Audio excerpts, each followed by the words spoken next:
Right now, Lil Durk is sitting in Florida's most notorious jail. And trust me, this place is no joke.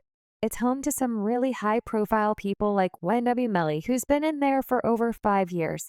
Every inch of this place is covered with surveillance. The guards are known to be brutal. We've heard they beat up inmates and even let people starve to death. Some parts of the jail are worse than others. And sadly for Durk, he's in the worst part possible. You won't believe how bad it is. Lil Durk in Broward County Jail on the 25th of October. Lil Durk was arrested and sent to one of Florida's most notorious jails. As of now, he's waiting to be transferred to the U.S. Marshals. But from what we've learned, there's a chance he'll be waiting a while. It's still early to know exactly what went down, but we do know he's being held without bond, so he won't be getting out anytime soon. Although the crimes he's been charged with didn't happen in Florida, he's being held there, as that's where he was arrested. And he's really unlucky since Broward County Jail is a pretty insane place, literally. It's been estimated that nearly half of their inmates are suffering from mental health issues. And when you find out about the place, you'll see why, as of now, nobody knows for sure what part of the jail he's in. But we've done some digging and think we've got a good idea. Broward County Jail is the main detention center in Florida and home to many of its most notorious criminals. It's also the place where Wendy Melly is being held, and there's a high chance Durk's housed in the same part of the jail as him. The jail is in the heart of Broward County, and it's huge. It's so big that it's had to be split into 4 sections. The main jail is where the most high-profile and notorious inmates are. It's the place where Wendy Melly is, so it's very likely that Durk's there too. Inmates in Broward County are split up and classified depending on the severity of their crimes. In there's no VIP unit, so Durk most likely won't be getting any special treatment. Depending on what part of the jail you're in will decide the level of security. But for people in the main jail, they're under maximum security. We also know that the main jail is 8 stories tall with thousands of security cameras watching every inch of it, despite the surveillance. Though the jail has been under investigation for the guards' alleged brutal treatment of inmates. That's right. There have been numerous accusations of prison guards beating up and badly abusing inmates. But because of Florida law, video footage from inside the prison isn't allowed to be viewed by the public. Still, there have been many ex-inmates who have spoken about their experiences in there. And let's just say it doesn't sound good. As we said, it's a place with a lot of mentally ill criminals. And some of the stories about what goes on in there are crazy. On the jail's official website, it says they're revolutionizing mental health support. But from what people are saying, that's not true at all. Let's hope Durk isn't put on suicide watch or has a mental health crisis inside, because if he does, they'll probably put him in solitary confinement.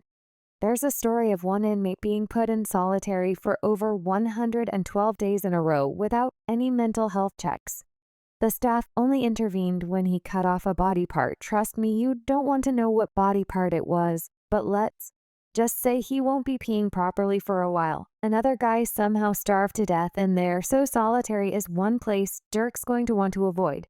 But not everyone is mentally ill, so what's the jail like for your average inmate? Well, we found some reviews of the place online, and it's far from a 5-star hotel. One Yelp user had a few things to say about their experience there. And although they left it a 5-star review, it's safe to say that was a joke. Here's what they said about it as your stay progresses. I suggest you forget about modesty because any expectation of privacy or personal space is not needed here. They then go on to explain what their roommates were like. Your roommates, in my case, Jamal and Boans, will do all sorts of foul acts in front of you, to you, on you, or even in you. It gets worse.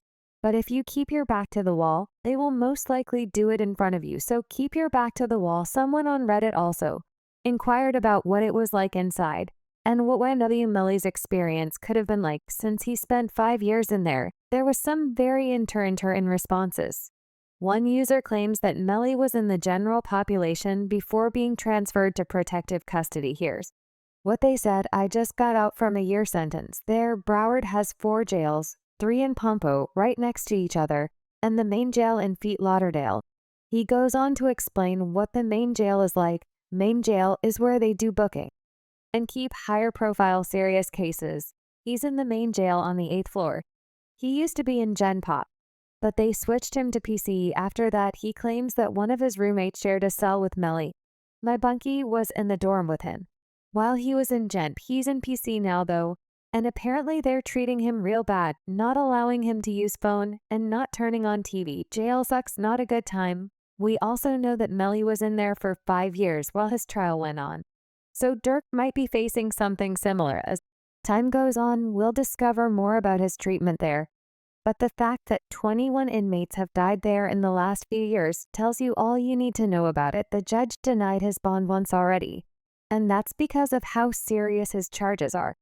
Let's take a look at what he's facing. Lil Durk's current charges. The reason Durk's been arrested is because he allegedly tried to get revenge for King Von's death. He's not the only one that's been arrested, though the police have gone after his whole gang. 5 other associates have been arrested, and they all face similar charges. All of the people in the indictment are said to have ties with Lil Durk's rap group OTF, which stands for Only the Family. Durk's denied claims that OTF is a gang, but the police think otherwise.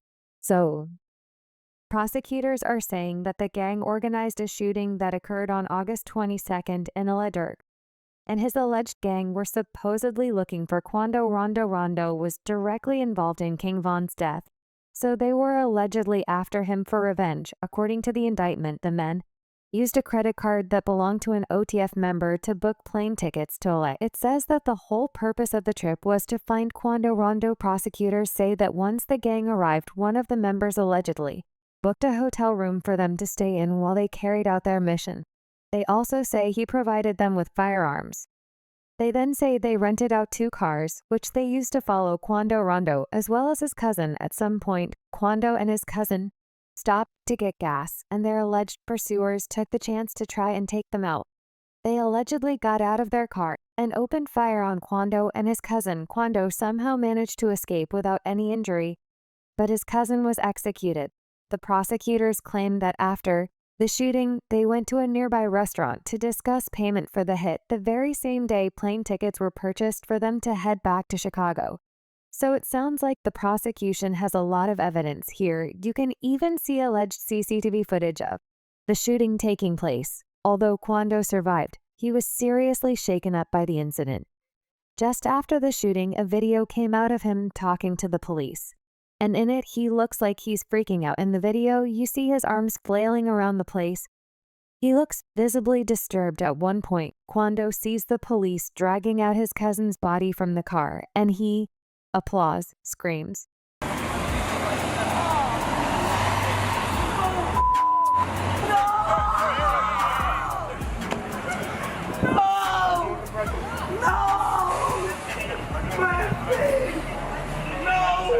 That happened to my right hand, man. That's the reason I think, like, but bro, I be thinking, like, bro, you coulda did this, he coulda did this, your little partner coulda did this who from here that be with your little cousin. So as you can see, even years later, the incident has affected him. However, it's not the first time he was shot at since King Von's death. Quando was also shot in 2021 in Georgia. It was just after he finished a performance at a club. As he and his entourage left the venue, somebody opened fire on them. Quando managed to remain unscathed again, but that time one of his friends got shot through the hand. The police never found out who did it, but considering the timing, it's likely that that was in retaliation for King Von's murder. We don't know if that incident was related to Durk, but from what we know about his arrest, Pound's murder likely was. And at the time, people on Reddit expressed some interesting things about what they thought happened. One user wrote, "It's especially sad because 1, it was self-defense, and 2, Quando isn't even the one who killed Von, it was his friend." But Quando gets blamed just by being the famous one associated with the shooter. They make a good point. Quando seems to be getting most of the heat for Von's death, but he wasn't even the one who pulled the trigger. However, another user says he deserves some blame. Quando repeatedly dissed Von since, and his PPL posted Von's dead body online. "I have zero sympathy for him." Well, no matter what anyone else thinks, Durk allegedly wants him dead. What's sad is that before all of this beef, Quando actually spoke about how he looked up to Durk and saw him as his older brother. Why Durk wants Quando dead? Back in 2021, Quando did an interview with Angela Yee where he spoke about his relationship with Durk and Vow. He said some things that you may find surprising. They start off speaking about how he and Durk were cool,